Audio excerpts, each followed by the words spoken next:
2, 3, 4?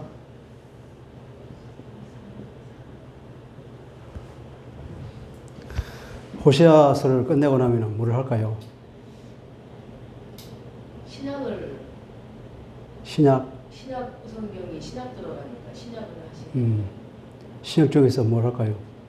원어 사모는 뭐 원하는 게 있어요? 로마서를 했으면 좋겠습니다. 로마서?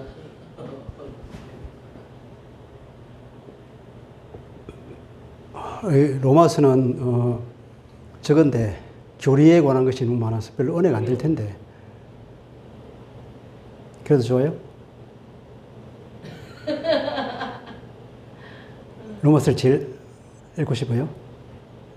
안 그러면 신약 중에서 제일 이해하기 힘들었던 게 있어요? 요한계시록이죠. 계시록도 했잖아요. 네. 그러니까. 그 다음에 로마서 할까요? 좋습니다. 로마서죠. 히브리서가 어려울 텐데. 히브리서는 별로 어렵다고 안 그럼 오케이. 일단 로마서를 하겠습니다. 지난번에 강의 하나 안 가져가지고 여러 것을 빠뜨렸던데 그 중에 하나가 이겁니다. 10장 1절에 이스라엘은 열매 맺는 무성한 포도나무라 열매가 많을수록 재단을 많게 하며 그 땅이 번영할수록 주상을 아름답게 하도다. 그러니까 열매를 많이 맺을수록 우상만 생긴다 그죠. 열매를 많이 맺으면 하나님께 감사하고 또 하나님께 나와야 할 텐데 거꾸로 그러니까 하나님께서는 이 이스라엘 보고 뭐라 그러냐면 열매 맺는 무성한 포도나무가 아니라 이스라엘은 원문에 의하면 자기를 위하여 열매를 맺는 공허한 포도나무라 이 말이에요. 자기를 위하여 자기에게 열매를 맺는 텅 빈 포도나무다. 하나님 보시기에는 그 열매는 나와는 아무 상관없는 열매야. 나한테 가져오지도 않고 나한테 감사치도 않고 그런데 뭐 나하고 관계 있는 거냐. 그러니까 하나님과 상관없는 열매를 맺는 것은 우리 그 재물이든지 우리의 뭐 출세든지 우리의 그 어떤 것이든지 그것은 하나님 보시기에는 공허한 것에 불과한 거죠. 이 말이 제 생각에는 신약에서 그 이해하기 힘든 주님의 말씀이 있잖아요. 성전에 들어가서 성전에 들어가서 그 성전 정황과 그것 하기 전에 왜 그 성전에 들어갈 때 주님께서 시장하셔서 무화과 나무를 봤는데 가서 보니까 무화과를 먹을 게 없어서 저주했더니 다음날 보니까 말라 있더라고. 이게 도대체 무슨 말일까? 기도를 주님께 그러고 나서 이제 제자들이 물으니까 기도에 대해서 얘기하는데 너희들도 믿었으면 기도하면 믿고 기도하면 저것처럼 될 거라고 그렇게 말했잖아요. 그래서 그게 뭐 기도에 관한 가르침인가 이렇게 얘기를 했는데 내 생각에는 이 호세아서 이게 10장 1절과 관계 있는 것 같아요. 하나님께서 말씀하신 호세아를 통해서 자기를 위해서만 열매를 맺고 아무리 풍성한 열매를 맺은들 우상과 숭배는 저것들은 내 앞에서는 텅 빈 것이다. 그러니까 열매 없는 저 이스라엘은 어떻게 될 건지 나중에 심판받잖아요. 심판받는다고. 호세아가 하나님을 대신해서 이스라엘에게 심판을 선언하고 과연 아시리아에 의해서 멸망당하는 심판을 받았습니다. 그죠? 그러니까 예수님이 그 이스라엘 두고 무성한 무화과 나무를 보고 열매 없는 그것을 보고 뭐냐면 이 이스라엘 두고 이와 같은 이스라엘 너는 망할 것이다 하는 것을 주님께서 예표적으로 상징적으로 그 일을 한 거라고 저는 생각해요. 그래서 과연 예루살렘이 파괴됐지 않습니까? 그 일을 보죠. 주님께서도 이스라엘 멸망을 앞두고 또 우신 적이 있잖아요. 그러니까 이스라엘의 멸망이 하나님을 떠난 존재들이 우리가 아무리 예수님을 믿고 하나님을 믿는다고 말하지만 아무런 마음의 변화가 없으면 그 사람은 하나님 보시기에 과연 그 사람이 예수 믿는 사람일까? 우리가 사랑으로서 역사나 믿음을 했잖아요. 그 믿음의 증거가 뭐라 그랬죠? 사랑이라고 그랬지 않습니까? 믿음의 증거는 사랑이라는 말이에요. 그 사람의 말이나 행동이나 그 삶의 모습에서 이웃에 대한 사랑이 묻어나오지 않는다 그러면 그 사람의 믿음이 없거나 죽었거나 둘 중 하나겠죠. 그죠? 그러니까 구약이나 신약이나 똑같은 말씀이라는 거죠. 자, 오늘 또 마찬가지로 호세아 목사님은 계속해서 이스라엘을 두고 책망하고 심판을 선언하고 있습니다. 이것은 하나님께서 직접 말씀하신 건지 호세아 목사가 설교한 것인지 모르겠지만 아마 직접 지난번에 10장도 뭐 하나님 직접 말씀하신 건 꼭 1인칭으로 나오니까 그런 것 같아요.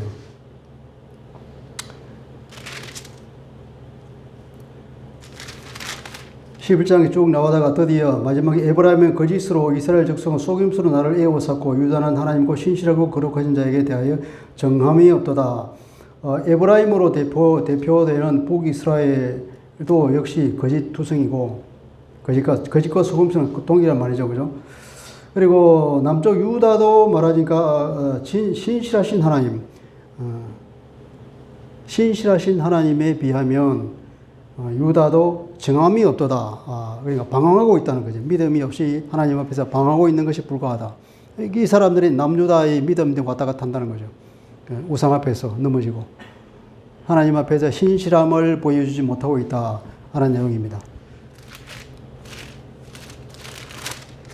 그래서 이어서 에브라임은 바람을 먹고 동풍을 따라가서 종일토록 거짓과 포악을 더하여 아수르와 계약을 맺고 애굽에 기름을 보내도다. 그러니까 에브라임이 어떤 데 그랬죠. 한편으로는 아수르와 계약을 맺고 또 한편으로는 애굽에다가 기름을 보낸다고 하잖아요.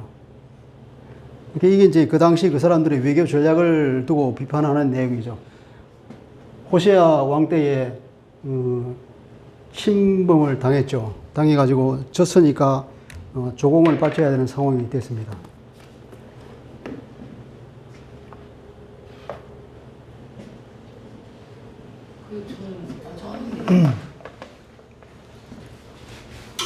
올라와서 목사님이 시험처럼 상황이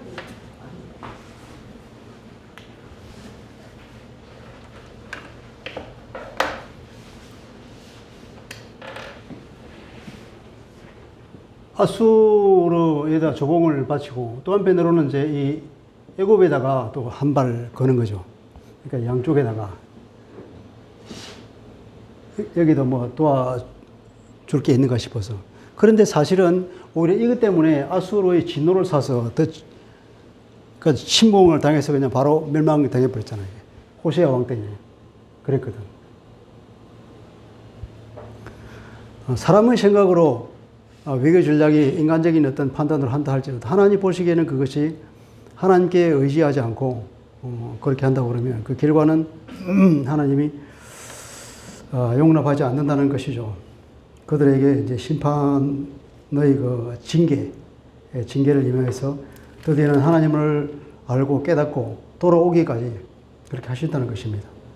하나님은 우리를 사랑하시는 아버지요, 우리의 구원자이시기 때문에 우리가 그냥 세상 가운데서 하나님을 따라서 가는 것을 버려두지 않는다는 거죠. 예수 믿는 사람들은 그러니까 하나님 수중에 꽉 잡힌 사람들입니다. 우리는 그런 사람들입니다. 네, 아멘이죠. 그것이 행복이죠. 우리가 아주 죽을 것 같은 고난을 당한다 할지라도 그러나 그것은 하나님의 수중에 있는 것이기 때문에 고통 가운데서도 우리가 기뻐할 수 있는 이유입니다. 주님이 그랬잖아요. 수고하고 무거운 짐진 자들아 다 내게로 오라. 내한테 내가 쉼을 주리라고요. 내 멍에는 쉽고 가벼우기 때문에 나에게서 배워라. 세상적인 판단에 의하면 내 마음대로 하는 것이 자유를 얻을 것 같지만 사실은 그런 자유는 없다는 것이죠. 주님이 주시는 그 멍에 하나님의 그 소나기가 잡혀야만이 인간은 행복하게 되도록 설계되어 있는 거죠.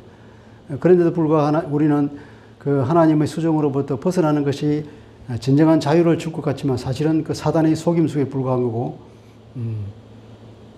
사단의 올무를 쓰게 되는 결과를 온단 말이죠. 그걸 사람들은 모르지.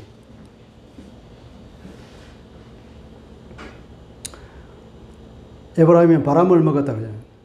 바람을 먹었다 하는 것은 원래 원문은 먹였다. 그 영어로 말하면 이런 뜻인데 뭐 먹이다는 거죠. 먹이다. 그건 양을 치다 이런 뜻이에요. 이게 이스라엘 지도자들이 그 백성들을 먹였는데 양을 먹였는데 그러니까 잘 이끌었는데 어떻게 이끌었냐? 아무런 영양가 없는 바람을 먹였다는 겁니다. 이스라엘 지도자들의 그 인도함이 어디로 이끌어가냐? 그냥 바람, 아무것도 없는 공허에 불과한 그 바람으로 인도했다는 거예요. 그러니까 뭐가 오냐? 광풍이 왔다 그랬습니까? 동풍을 따라서, 그러니까, 에브라임은 바람을 먹고 종일토록 동풍을 따라가서 거짓과 포악을 더했다. 그래서 그들은 아수르와 계약을 맺고 애굽에는 기름을 보내고는 이런 이중적인 전략을 세웠다는 거예요.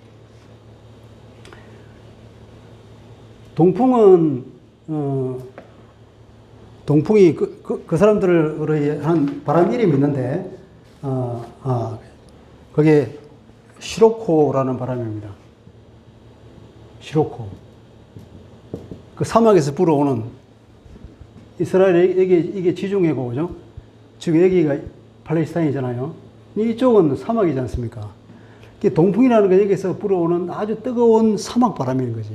이 바람을 시로코라는 거예요. 이 바람이 불어오면 모든 식물들이 다 빨갛게 말라버리는다는 거예요. 이렇게 건기에 불어오면 그 전에 이제 비가 와서 추수를 다 해야 되는데 그런 동풍을 얘기하는 거죠. 바람을 먹고 종일토록 그 동풍을 따라가서 거짓과 포악을 더하며 파괴적인 짓들만 한다는 거죠. 그렇게 그런 결론이 났다. 2절에 보면 여호와께서 유다와 논쟁하시고 야곱을 그 행실대로 벌하시고 그 행위대로 그에게 보응하시리라.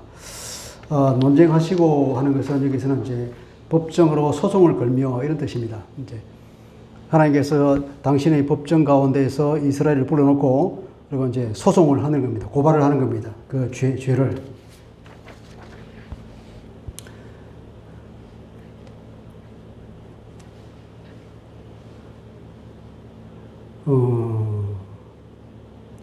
벌하시고 한다는 것은 그 행실대로, 행실이라는 것은 그 길을 말하는 것입니다.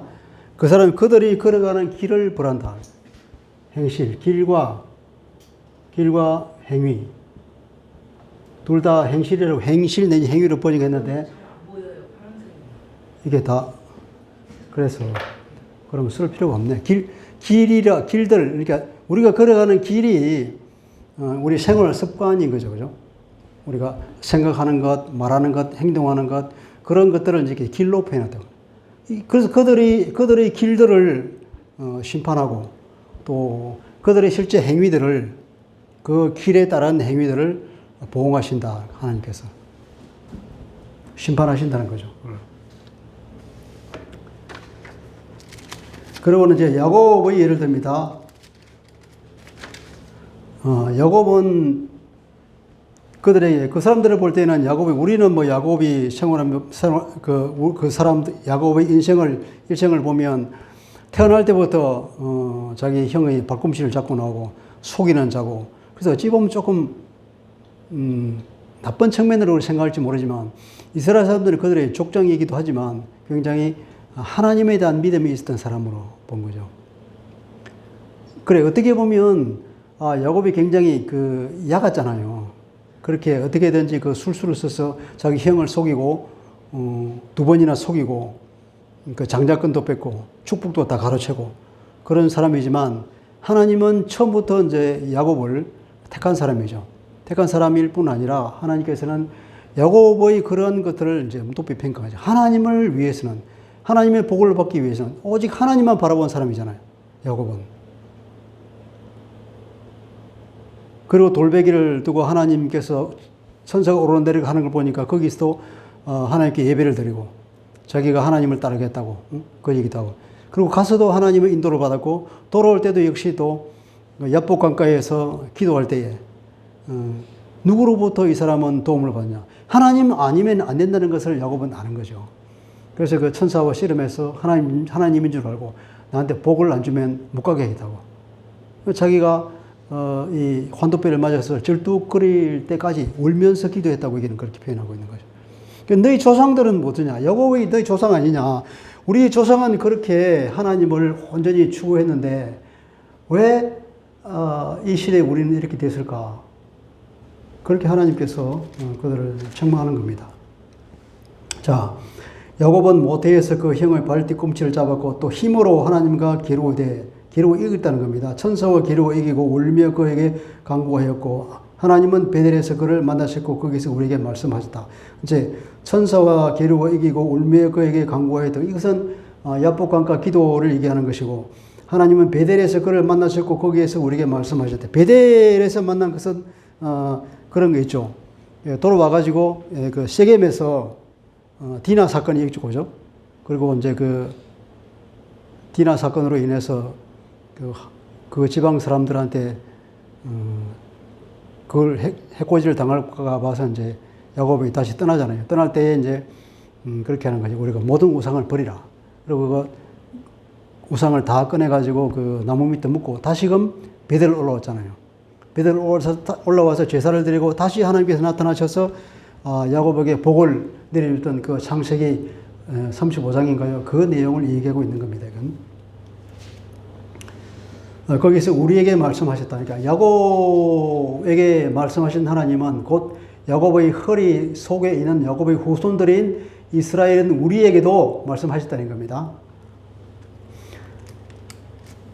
여호와는 만군의 하나님이시라. 여호와는 그를 기억하게 하는 이름이라. 그를 기억하게 하는 이름. 자, 만군의 하나님은 전능하신 하나님을 수식하는 말이겠죠, 그죠? 또 여호와는 그를 기억하게 하는 이름이라. 이건 무슨 의미인지 좀 모호한 건데요. 원래 의미는 거의 기억, 동사는 없고 그냥 명사만 나야 되는 거예요. 여호와 하나님이 여호와가 거의 기억 혹은 기억내는 기념이 되겠죠. 기념.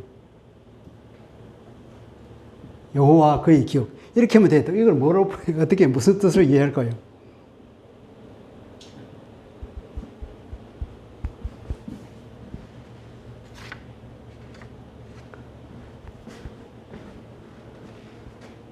다시 여호와. 그러니까 만군의 하나님. 여호와 만군의 하나님. 여호와 그의 기억. 이렇게 하면 돼 있어. 이걸 이제 어떻게 번역하는지에 따라서 이제 다양하게 여기 나오는 거죠. 그래서 이게 대부분의 번역은 이제 여호와 그는 당연히 우리가 기억해야 할 그분이다. 그렇게 번역을 하는데 그의 기억이니까 여호와께서는 기억의 하나님이 아닌가. 당신이 하신 말씀은 철저하게 지키는 신실하신 하나님. 또 한편으로는 모든 당신의 백성들에 대한 그 죄를 다 보고 기억하고 계신 하나님. 그들 끝내 회개하고 하나님께 돌아오지 않을 때에는 반드시 징계하시는 하나님. 왜냐하면 모든 것을 기억하고 계시니까. 여호와는 기억의 하나님. 당신이 한 말에서는 반드시 기억해서 지켜주는 신실하신 하나님. 당신의 백성들에 대해서는 그들의 죄를 반드시 기억했다가 끝까지 돌아오지 않을 때에는 반드시 징계하시는 하나님, 무서운 하나님.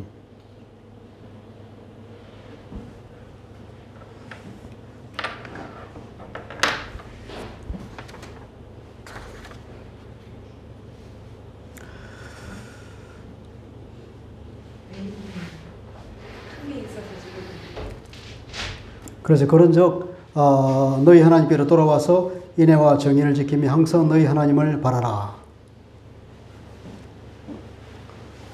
호세아 선지자가 이제 권고하는 말씀입니다. 그런즉 하나님께로 돌아오라. 그리고 인애와 정의를 지키라. 인애라고 번역한 것은 헤세드라 그랬죠, 그죠? 헤세드. 그러니까 관계적인 신실성이죠. 관계적인 신실성. 하나님에 대해서 주변 이웃에 대해서 그러한 신실성을 다해라. 그러니까 상대방이 너에게 기대하고 있는 그 기대를 무너뜨리지 말고 그런 기대를 다 충족시키는 건 신실함을 다하는 거죠. 그것이 헤세드 인애라는 거죠. 그리고 정의를 지키라. 그리고 항상 네 하나님을 바라라. 하나님을 바라라는 겁니다. 우리가 하나님을 바라보는 것이 정말 중요하죠. 예수님의 얼굴을 바라보는 것이 중요하잖아요. 우리가 늘 찬양할 때도 그렇고 주님 얼굴을 구합니다 하잖아요.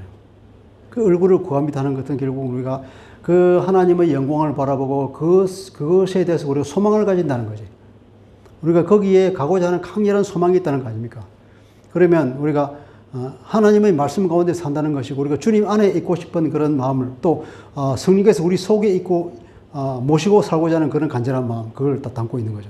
그래서 하나님을 바라라. 다른 것 어떤 것이 아니라 하나님을 바라는 삶을 살아라. 그러니까 하나님 안에서 살아라.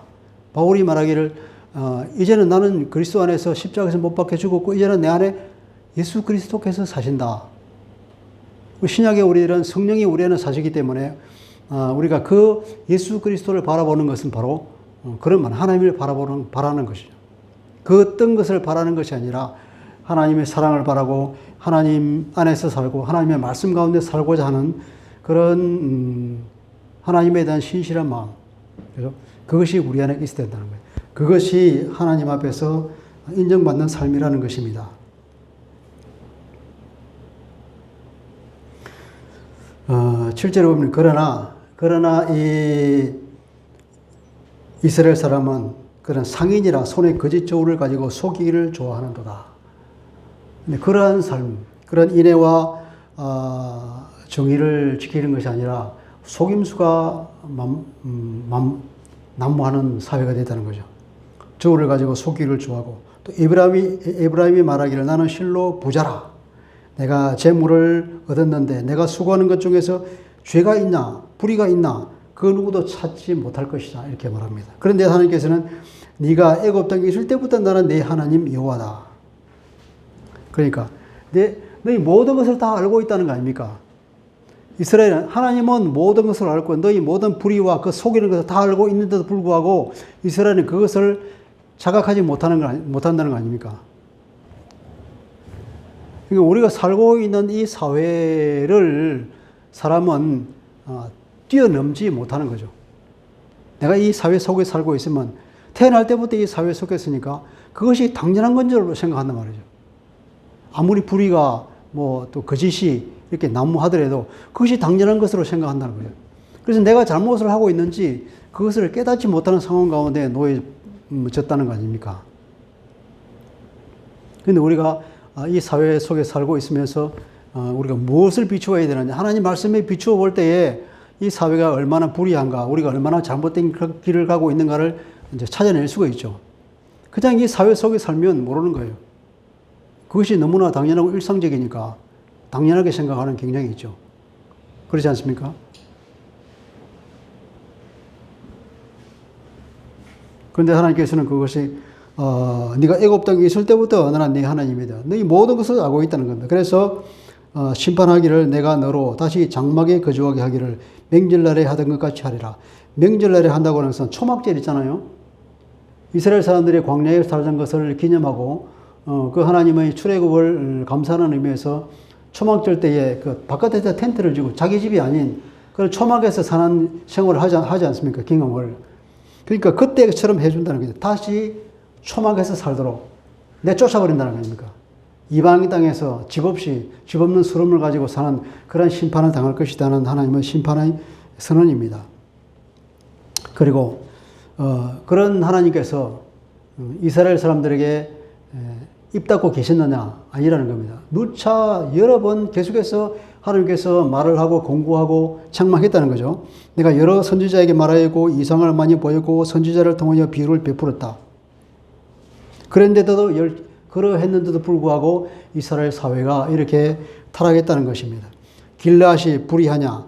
과연 그렇다. 그들은 거짓되다. 길갈에서는 무리가 수송아지를 제사를 드리고 그 제단이 밭 1항에 쌓은 돌무더기 같도다.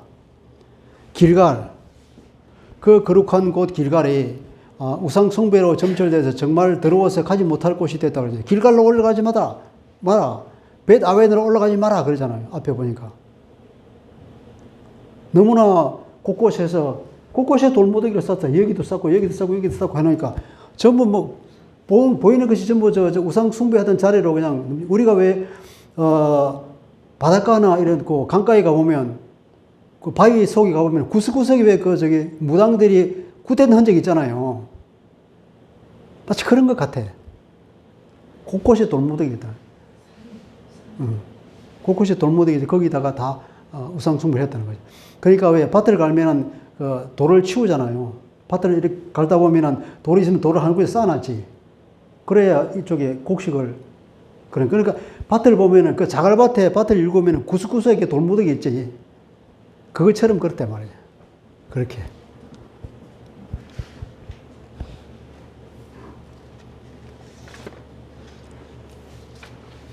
그렇게 바알을 숭배하는 산당에 제사 지내는 것이 만연해 있다는 것을 보고 있습니다. 야곱은 아람의 들로 도망하였고 이스라엘이 아내를 얻기 위하여 사람을 섬기고 아내를 얻기 위하여 양을 쳤고 여호와께서는 한 선지자로 이스라엘을 애굽에서 인도하여 내셨고 이스라엘이 한 선지자로 보호를 받았거늘. 이것은 다 야곱이 아람들로 도망간 것은 자기 형 에서의 그 분노를 피해서 도망간 건 그거 말하는 겁니다. 그러니까 우상을 섬기고 그런 형은 하나님을 섬기지 않았잖아요. 말하자면 그런 곳을 떠나서 자기는 오직 하나님을 바라는 그런 삶을 살기 위해서 아람으로 도망갔다 이렇게 말하고 있는 겁니다. 자기 외삼촌 집에 간 걸. 그리고 아내를 얻기 위해서 거기서는 자기 형은 그 이방 여자를 아내로 들였잖아요. 자기는 자기 엄마의 그 권고에 의해서 자기 친족 중에서 아내를 얻기 위해서 갔다는 거 아닙니까? 그러니까 자기는 그 여호와 신앙에 대한 그것이 있다는 거죠. 그것을 잊지 않기 위해서 자기는 친족 중에서 아내를 얻기 위해서 외삼촌 집에서 14년 고생했습니까? 그렇게까지 오랫동안 아내를 얻기 위해서 그렇게 종살이를 하더라도 그렇게 오직 그 여호와 신앙을 지키기 위해서 했다는 거죠. 그렇게 평가하는 겁니다. 그걸. 또 모세를 동원해서 출애굽을 시켰죠, 그죠? 그렇게 했는데도 불구하고 에브라임이 하나님을 경노하게 한 것이 너무나 극심하니까 그들의 심판은 피할 수가 없다. 거의 수치는 그에게 돌릴 것이다. 자, 13장 들어와서도 범죄한 에브라임 다시 얘기합니다. 에브라임이 말을 하면은 사람들이 떨었다. 그가 이스라엘 중에서 자기를 높이더니 바알로 말미암아 범죄함으로 망했다. 에브라임이 굉장히 이제 강력한 지파였잖아요. 이게 에브라임이 너무 영향력이 있어서 에브라임이 말을 하면 주변에 있는 사람이 다 떨어질 정도로 에브라임이 강력했다는 거예요. 그런데도 불구하고 에브라임이 북이스라엘에 속해서 드디어 우상을 만들고 숭배하는 그거로 인하여서 이제 망하게 됐다 하는 겁니다. 이제도 그들은 더욱 범죄하여 그 은으로 자기를 위하여 우상을 부어 만들되 자기의 정교함을 따라 우상을 만들었고 다 은장색에 맞는 것이거늘 그들에게 말하기를 제사 드리느냐 송아지에게 입을 맞출 것이라. 금송아지에게 입 맞추러 가는 그걸 지금 비판하고 있습니다. 그러므로 그들은 아침 구름 같고 시입 사라지는 이슬 같고 타작마당에서 광풍이 날리는 쭉쭉이 같고 굴뚝에서 나가는 영이 같으리라. 그러니 그들이 아무리 하나님 앞에 나와서 자기의 믿음과 신앙을 고백한다 하더라도 그것은 헛것이라는 거죠. 그래서 다 이것은 헛것이다. 마치 안개처럼 지나가고 구름처럼 지나가고 굴뚝에 나는 연기처럼 다 없어지는 것이다. 6장에서 이미 그런 얘기를 했잖아요. 오라 우리가 여호와께로 돌아가자. 우리가 여호와가 우리를 찢으셨으나 도로 낫게 할 것이고 우리를 치셨으나 싸매 줄 것이고 이렇게 막 하나님 앞에 나가자고 우리가 여호와를 알자 열심히 여호와를 알자 이렇게 말하는 거 다 헛것이라고 말했잖아요. 왜냐? 에브라임아 내가 네게 어떻게 하랴 유다야 내가 네게 어떻게 하랴 너희의 인애가 아침 구름이나 쉬 없어지는 이슬 같도다. 하나님이 그렇게 단식한 것처럼 이게 또 동일한 말이 나오죠. 그들은 아침 구름 같고 쉬 사라지는 이슬 같으며 타작마당에서 광풍이 날리는 쭉쭉이 같고 굴뚝에서 나가는 연기 같으리라. 우리는 이런 사람이 안 됐으면 좋겠습니다.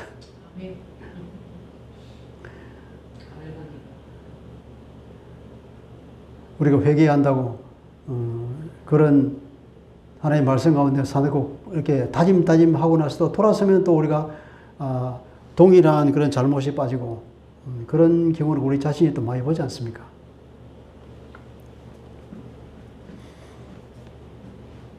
그러나 애굽 땅에 있을 때보다 나는 네 하나님 여호와라 나밖에 내가 다른 신을 알지 말 것이라. 절대로 알아서는 안 된다는 것입니다. 나 외에 구원자가 없느니라.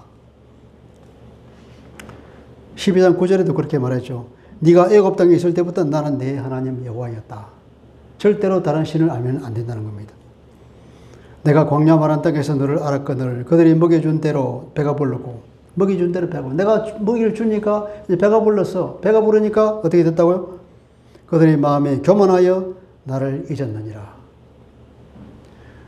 북이스라엘이 경제적으로 혹은 외교적으로 강대국이 되고 부유해지니까 하나님을 잊어버린 거예요. 그렇게 잘 먹고 잘 살게 되니까 이게 마치 하나님이 주신 것이 아니라 그 지방에 있는 풍요의 신인 바알이 주는 것이라고 착각하고 그렇게 알았다는 거예요. 그래서 호세아가 얘기를 너는 지식이 없다. 하나님을 아는 지식이 없다는 거예요. 그래서 그 지식. 그것을 주는 게 하나님이 주신 거죠. 어째 바알이 준다고 생각하느냐. 그래서 이게 나중에 심판이 나오기를 바알이 그래 풍요의 신이고 다산의 신이라고 말하는 바알에니까 붙었냐. 그러면 그 결과가 어떤 건지 보자 하면서 나중에 심판할 때에 아무것도 없어지고 다산 조안에 있는 자식까지 다 죽을 거라고 얘기하잖아요.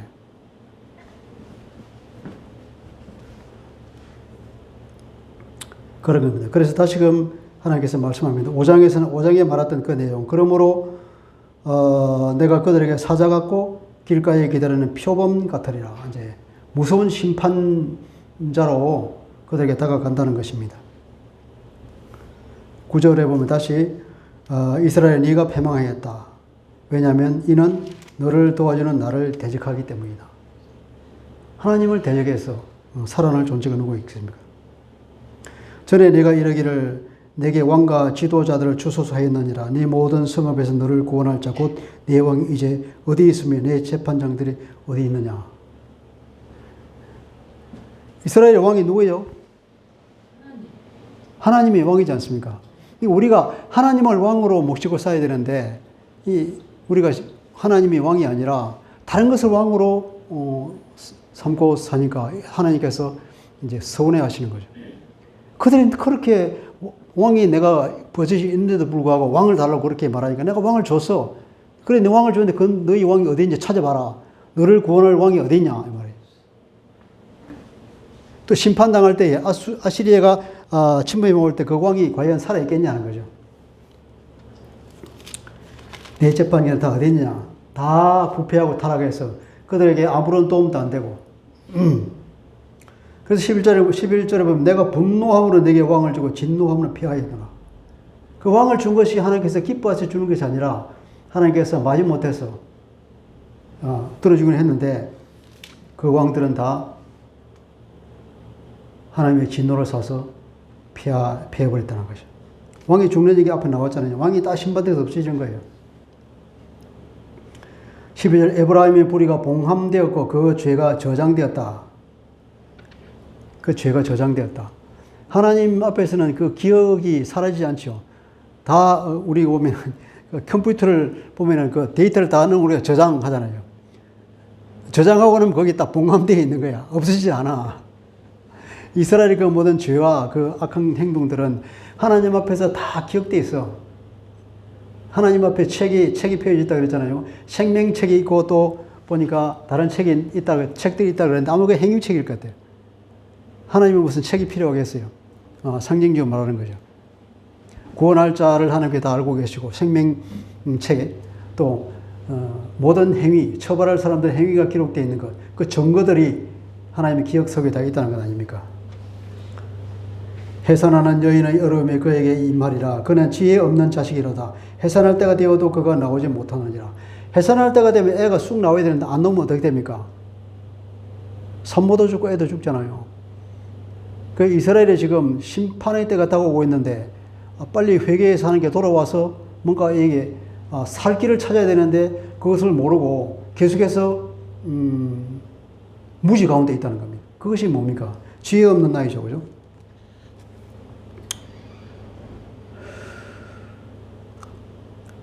(14절에) 또 한 번 하나님께서 이제 구원의 그것을 얘기합니다. 내가 그들을 서울의 권세에서 속량하며 사망에서 구속하리니 사망 안에 재앙이 어디 있느냐 서울 안에 멸망이 어디 있느냐 뉘우침이 내 눈앞에서 숨으리라.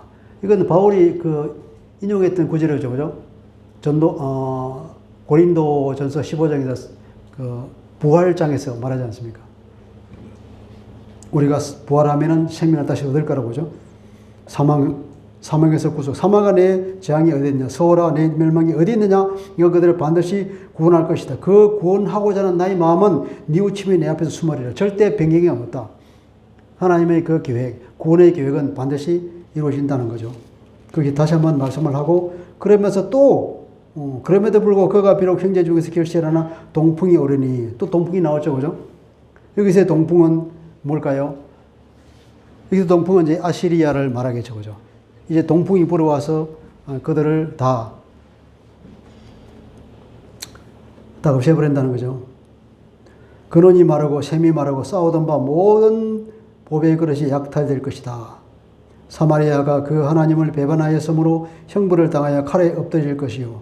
그 어린아이가 부스러뜨리며 아이벤 여자가 배가 갈라지리라. 여기까지가 심판에 가는 하나님의 선언입니다. 마지막 장에 와서 드디어 하나님께서는 이제 그 구원. 근데 하나님께서 느닷없이 구원을 말하는 것이 아니고, 이런 경우는 그러면 하나님께서 그러면 이스라엘을 심판을 안 하고 이제 그냥 말만 하고 그냥 끝낸 겁니까? 끝낸 거 아니죠, 그죠? 거기 보면 하나님께서 그랬다 그러죠.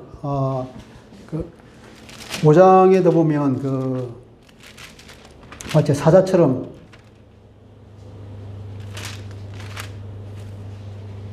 내가 에브라임에게 사자 같고 유다족 속에 젊은 사자 같으니 바로 내가 움켜갈지라 내가 탈취하여 갈지라도 건져낼 자 없으리라. 그들이 그 죄를 뉘우치고 내 얼굴을 구하기까지 나는 내가 있는 곳으로 돌아가리라. 그들이 고난받을 때에 나를 간절히 구하리라. 그러니까 그들 사자가 먼저 분노하고 나서 그들을 움켜가고, 그러니까 심판을 한다는 거예요. 심판을 하고 나서는 하나님께서 얼굴을 외면하고 이제 사자가 자기 굴로 들어가 있는 거예요. 그리고 기다린다는 거죠. 그 이스라엘 사람들이 뉘우치고 돌아올 때까지 기다린다는 겁니다. 그러니까 이 심판이 없어지는 것이 아니라 아수르를 통해서 전쟁을 통하여서 이스라엘이 극심한 고난 가운데 들어가는 거죠. 그 고난 가운데에 들어갔을 때 그들이 그때에 드디어 정말로 구원은 하나님밖에 없구나. 내가 부어만든 그 우상이 아무것도 아니었구나. 그런 것을 자각하고 깨닫고 회개하고 그때까지 하나님을 간절히 찾을 때까지 하나님께서는 그냥 계신다는 거예요. 안 나타난다는 거 아닙니까?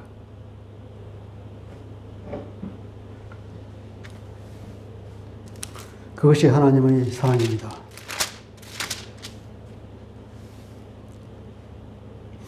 14절 차장. 그래서 이스라엘아 내 하나님 여호와께로 돌아오라. 네가 불의함으로 말미암아 엎드러졌느니라. 너는 말씀을 가지고 여호와께로 돌아와서 아뢰기를 모든 뿌리를 제거하시고 선한 발을 받으소서. 우리가 수송아지를 대신하여 입술의 열매를 주께 드리리다.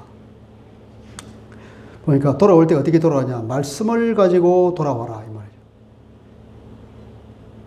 말씀을 가지고 하나님을 알기 위해서는 하나님의 말씀을 알아야 되겠죠, 그죠? 그러니까 하나님의 말씀을 우리가 부지런히 읽게 됩니다. 하나님께서 만 가지로 그 율법을 주었는데 율법에 대해서 생소하게 생각하면 안 된다는 겁니다. 하나님을 잘 알아야 돼요. 그러려면 말씀을 잘 알아야 돼요. 하나님 말씀을 가지고 돌아오라고 했잖아요. 말씀을 가지고 와서 그리고 수송아지가 중요한 것이 아니라 입술의 열매를 주게 드리라. 그 신앙의 고백, 하나님 앞에서 회개하는 그 마음의 고백을 하나님께서 제사로 받으신다는 건 아니겠어요? 그래서 그들은 이렇게 이제 깨달아서 말한다는 겁니다. 우리가 아수르의 구원을 의지하지 아니하며 말을 타지 아니하며, 말 탄다는 것은 애굽으로 돌아간다는 겁니다.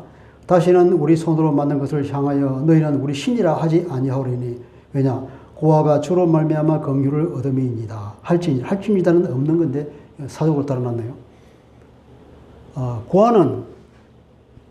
고아는 어디서 긍휼을 얻을까요? 하나님 외에는 긍휼을 얻을 데가 없잖아요. 고아와 과부와 나그네를 돌봐줄 사람은 하나님밖에 없지 않습니까? 그들이 고아가 됐을 때 그들이 아수르를 잡혀가고 그들의 나라가 없어지고 나서야 드디어 고아가 되고 나서야 드디어 하나님을 찾게 되는 거죠. 우리의 보호자는 하나님밖에 없구나 하는 것을 깨닫고 그렇게 말하는 거죠. 그때야 그들이 고백을 하는 겁니다. 고아가 하나님 외에는 긍휼을 얻을 곳이 없다. 그들이 스스로 고백할 때까지. 이렇게 고백할 때에야 드디어 하나님은 그들에게 돌아와서 다시 사랑을 베풀어 준다는 것입니다. 4절 내가 그들의 반역을 고치고 기쁘게 그들을 사랑하리니 내 진노가 그에게서 떠났습니다. 그들이 회개하고 돌아올 때에 하나님의 진노는 당연히 일순간에 사라져 버린다는 것입니다. 부모가 아무리 자식을 징계하고 매를 들고 때리더라도 그 미워서 때리는 건 아니니까 그 자식이 잘못했다고 용서를 빌 때에 그 부모의 그 분노는 한순간에 사라지잖아요. 애들 보니까 그렇더라고, 내가. 아빠가 잘못을 지적했을 때, 아빠, 죄송합니다. 내가 잘못했습니다. 고칠게요. 이렇게 한마디만 해주면 마음이 시원할 텐데, 끝내 그 얘기를 안 한 놈이 있어. 빨리 끝나고. 그러면 그 매를 들 수밖에 없는 거예요, 그게. 근데 그 말 한마디만 하면 하나님은 그랬잖아요. 그 진노가 거기서 떠났습니다. 그랬잖아요. 회개하고 돌아오기만 하면은 바로 없어지는데도 불구하고 인간이 교만했어. 교만했어. 자기 창조주인 하나님 앞에서도 그 겸손함을 보이지 못하고 자기를 낳아준 부모 앞에서도 그 교만함 때문에 자기의 잘못을 고백하지 않는다는 것입니다. 자, 그렇게 해서 하나님께서는 그들을 이제 치료해주고 아름다운 관계로 회복시켜 주겠다는 얘기가 쭉 나오죠. 그리고 맨 9절입니다. 9절은 그 혹처럼 붙어 있는 건데요. 누가 지혜가 있어 이런 일을 깨달으며 누가 총명함이 있어 이런 일을 알겠느냐. 여호와의 도는 정직하니 의인은 그 길로 다니거니와 죄는 그 길에서 걸려 넘어지리라. 여기서 지혜를 말합니다. 누가 지혜가 있어서 이런 일을 깨닫겠냐. 누가 총명함이 있어 이런 일을 알겠느냐. 지혜와 총명함은 하나님의 말씀을 알 때에만이 가능한 거죠. 하나님 안에 있으면 지혜가 있는 것이고 하나님을 찾을 때만 지혜와 총명함이 있는 것입니다. 하나님의 말씀을 모르고 하나님을 모르면 하나님을 아는 지식이 없으면 이런 지혜가 안 생긴다는 거예요. 이런 심판과 이런 고통과 고난이 내가 왜 왔는지를 알 수 있는 그런 영적인 지혜가 없다는 겁니다. 그래서 우리는 하나님을 바라봐야 되고 하나님 아는 지식이 있을 때에만이 우리가 지혜를 가지고 우리에게 닥치는 이 고난과 우리에게 닥치는 어떤 것들을 해석할 수 있는 지혜가 생긴다는 겁니다. 그죠? 정말 그런 고난과 어려움을 당할 때에 고통스러웠죠. 근데 우리 하나님을 알 때 드디어 그것을 이제 해석할 수 있는 눈이 뜨이는 거죠. 그것이 우리가 그 고난 가운데서 성장한 것입니다. 하나님은 그것을 바라지 않습니까? 하나님은 우리가 세상의 가치관에 눌려서 하늘을 보지 못하고 땅만 보고 있는 우리들을 고개를 들어서 하늘을 보라고.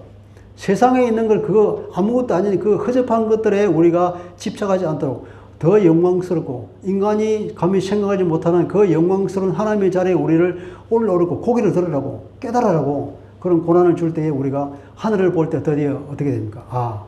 우리가 여기 세상에 집착하는 것이 아니구나. 이것은 아무것도 아니구나. 그래서 우리가 하나님의 자녀다운 삶을 영광스러운 그 자리를 소망하며 살아가는 것이 하나님의 자녀구나 하는 생각에서 뭐냐면 이 땅에 있는 것에 대한 집착을 버리고 이 땅에 있는 것에 대해서 우리가 가치를 두지 않게 되죠. 그때 우리는 그 고난으로부터 해방을 받고 마음에 힘을 얻고 하나님을 바라보게 되는 것이고 우리가 하나님을 바라보는 거죠. 여호와를 바라보라. 여호와를 바라라. 거기에 소망이 있다. 자, 호세아 선지자 얘기가 끝났습니다. 호세아는 이렇게 호세아를 통해서 주시는 하나님의 마음은 어떤 마음이 있죠? 사랑이죠, 그죠? 사랑. 고멜이 그렇게 엄란한 짓을 하고 결혼 계약을 무시해버리고 다른 남자한테 가서 음란한 생활을 하는데도 불구하고 하나님은 그 고멜을 데려오라고 하면서 내가 그러한 고멜보다도 못한 이스라엘을 내가 사랑하기 때문에 그 하나님의 이스라엘에 대한 그 사랑을 초래할 수가 없다는 거예요, 하나님께서는. 예수 믿는 우리에 대한 하나님의 그 사랑을 초래하지 못하시기 때문에 하나님은 우리를 사랑하셔서 그리스도를 십자가에서 죽이고 자기 아들을 우리를 찾지 않습니까? 우리가 무슨 잘난 것이 있어서 하나님께서 그렇게 자기 아들을 대신 죽입니까? 알 수 없는 하나님의 사랑이죠. 그죠? 그래서 그 과분한 하나님의 사랑을 우리가 알면 우리가 세상에서 세상의 가치를 따라서 살지 않게 되고 하나님의 마음을 알아서 하나님의 공의와 하나님의 헤세드와 공의를 따라서 살게 되지 않습니까? 그러니까 선지서에서 말하고 있는 이스라엘이 잘못됐다고 할 때 그 사회에서 그냥 뭐 거짓이 난무하고 죽임이 있고 피가 흘리고 이런 것들 다 뭐냐? 한마디로 말하면 공의가 없다 하는 거잖아요. 왜 불쌍한 사람들을 그 사람을 착취하느냐? 왜 공의롭게 행동 안 하느냐? 왜 그 사회가 엉망이냐? 왜 그렇게 못 사는 사람들이 긍휼이 없느냐? 왜 서로 싸우고 공의롭게 행동하지 않느냐? 그거죠, 뭐. 그런데 그렇게 간단한 것을 우리가 못 지킨다는 거죠. 왜냐? 세상의 가치관이 우리를 잠식하고 돈의 눈물로서 하나님의 말씀에 따라 사는 것이 아니라 만몬에 사로잡혀서 그 탐욕을 추구하게 되니까 자기도 모르게 그런 범죄 행위를 간다는 거죠. 내 것을 챙기는 것을 넘어서 이제 남의 것을 뺏으려고 하는 마음이 생기고 나아가서 그들을 속이기까지 하고 더 나아가면 죽이고 뺏어오는 것까지 나가는 거죠. 그게. 그러니까 이제 뭐 속임과 살인이 생긴다는 거 아닙니까? 착취하게 되고. 그것이 없으면 하나님이 뭐 이스라엘 그 책망할 때 보니까 여러 악이 많이 나이를 되는 것이 아니라 그 몇 가지 안 돼. 한마디로 뭐냐? 공의가 없어. 사랑의 실천 안 해, 나라가. 타락한 것. 그것만 얘기하고 있더라고요. 그러니까 하나님의 율법이 만 가지로 써져 있더라도 그 핵심은 하나라는 거죠. 이것에 대한 사랑이 없다는 거죠. 그런데 하나님께서는 우리를 그렇게 사랑하신다고 하는 것이 호세아서를 통해서 보는 하나님의 마음이었습니다. 우리 모두가 다 그런 하나님의 사랑을 우리도 본받아서 이곳에 사랑을 표출할 수 있는 우리의 믿음을 나타내 보일 수 있는 그런 하나님의 자녀들이 다 되었으면 좋겠습니다. 하나님 아버지 호세아서를 다 공부하였습니다. 하나님께서 호세아를 통하여서 우리에게 하나님의 사랑을 말씀하였습니다. 하나님 앞에 결혼 계약을 깨뜨리고 하나님을 떠난 그들에게조차도 하나님이 끝내 그들에 대한 사랑을 초래할 수가 없어서 다시금 하나님의 사랑을 나타내고 그들이 돌아오기를 간절히 기다리며 그들에게 징계의 고난을 주고 그들이 돌아오는 순간 하나님께서 그들에게 하는 모든 징계의 마음이 다 사라졌다고 하나님께서 말씀하신 걸 보게 됩니다. 이러한 것을 아는 것이야말로 지혜요, 총명함이라 그랬습니다. 우리에게 닥치는 이 모든 것을 해석할 수 있는 지혜가 총명함이 생기고 하나님의 말씀을 알므로 하나님의 마음을 알고 하나님의 마음에 합당한 삶을 살아가는 우리가 될 수 있도록 은혜 베풀어 주옵소서. 감사하며 주 예수님 이름으로 기도합니다. 아멘.